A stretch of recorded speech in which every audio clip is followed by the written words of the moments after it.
Hi, my name is Ariel from the Children of Karma, and today we're going to discuss Moon and Chiron aspects. I have this sprinkled around in my family's chart, but it's exact in my chart. So it's about the sensitivities you may feel to vibrations, energies that are around underneath the surface. It can feel like a hyperactive nerve. Sometimes I feel a pressure in the center of my palm, and it feels like my hand chakras are activated. When we look at goosebumps, for example, I have this philosophy that they're spiritual communication. It's the moments that we have these goosebumps, they carry spiritual significance to us. They're always empowering moments. At least for me, they're empowering and they're meaningful.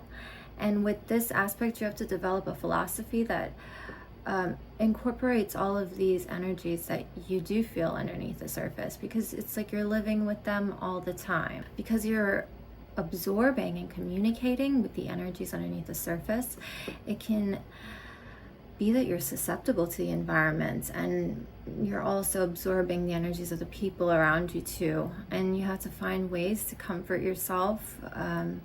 Little things. At first, it's going to be things like overeating and being afraid to leave the house and being very needy in your relationships. And as you start to manage the energy, you'll find other ways to manage these sort of things. I definitely dealt with some of these issues like overeating and being afraid to leave the house, the needy relationships.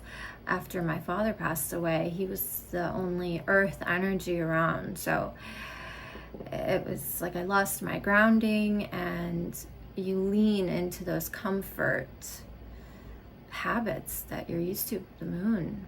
You know, it's hard to break these habits with the moon. And the Chiron, with so attuned to the suffering. And then in your relationships, you're attuned to their suffering, and it's like underneath the surface you can see what the person needs, and you can provide it for them. You can try to heal them because you can understand their suffering, understand their pain. It's easier for you because you've experienced it. And the moon being tied to this aspect also includes the mother, so there's a wounding with the mother somehow.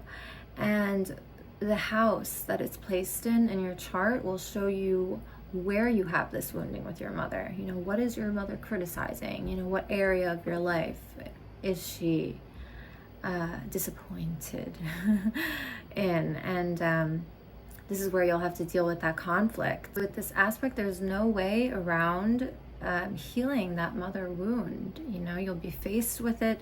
Even if you leave your mother, you'll run into people who have this energy that you'll find it in other people. You will, and it'll surprise you every time. It's like you're not seeking this kind of thing, but if it just finds you, it's something that needs to be worked out.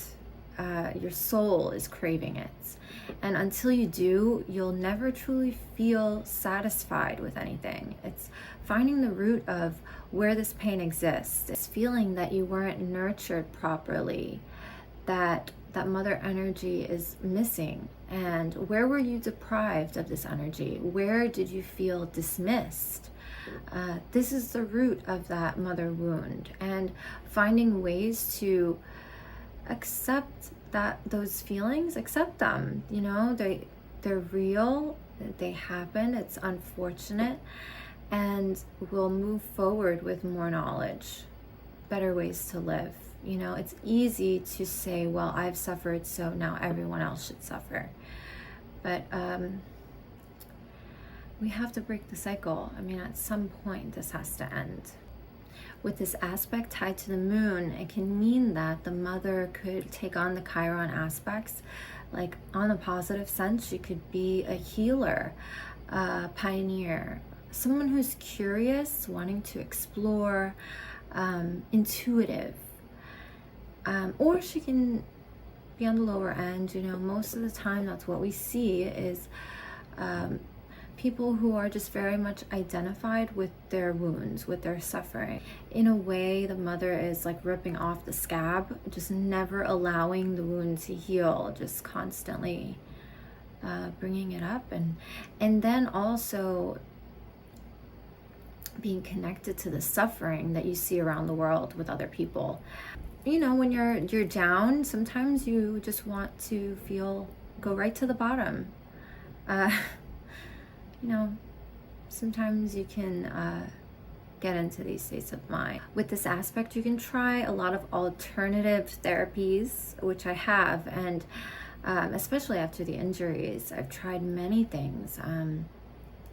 Meditation, crystals, acupuncture. There's certain candles, candle magic, moon rituals, hypnosis. After my last surgery, the 9th surgery, I went in with a plan. You know, at that point I was like, I have been through this. I know what I need to do, and I set up a plan, a structure, what needs to be done. And it's like that anxiety was removed from that whole situation because I just knew what to do. And if there's something that went wrong, it's okay, I could resolve it. I have, you know, many different tactics I could use at this point. So, you know, the hardest part, I think, it's about maybe carrying a little shame from these therapies are alternative, right? And people don't believe that they work, or they shame them. So it's first removing that shame just to even try the therapy. Once you do remove that, you do find a whole world of healing opening to you. And sleep hypnosis, for example, I tried right after that surgery, and you know, the brain is still learning as we're sleeping. That's a new study that came out, that the brain is still learning as we're sleeping. So I figure, you know, I might as well do some work while I'm still sleeping too, and help myself out while I'm awake. And I mean, even listening to those tapes during the day was very helpful after all of those surgeries. You know, you're in such a fog with the medication. It's kind of like it put you into a trance. Animal sounds also can be very helpful to get to the rawness of our emotions, get down to the tuning into our instincts, our body, what we truly feel and who we truly are, and embodying animal energy, letting emotions just run through us instead of repressing them, because that's where most of our conflicts begin, with all of the repressed emotions that we have. So it teaches us to behave more like animals.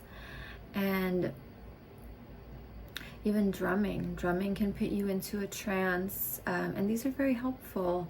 Visualization even has been so helpful.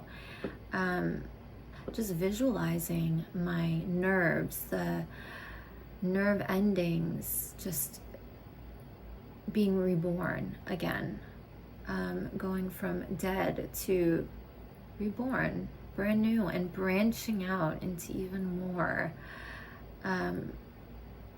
growth. It does help if we do remove all doubt.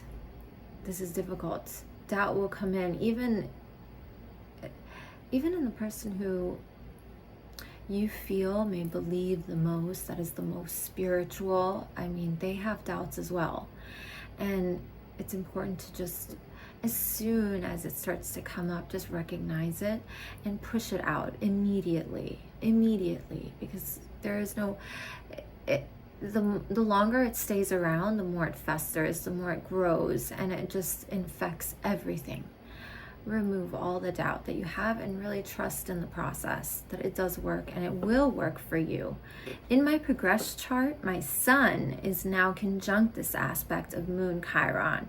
So this is like a mind-body connection for self-healing, for healing.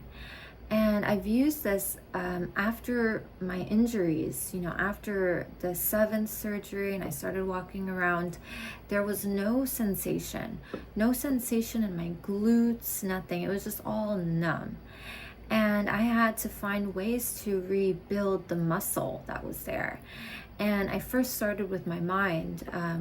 When I squeezed the muscle, there was no feeling. So in my mind, I saw the muscle and I squeezed as hard as possible with every single step that I took. Eventually it does get easier. And with the background of exercise, that it takes time and you need to put in the days, like one brick at a time, and you will continue to grow. And that mind-body connection was all that I had before I could start feeling the sensation again. It came back slow, just a little bit.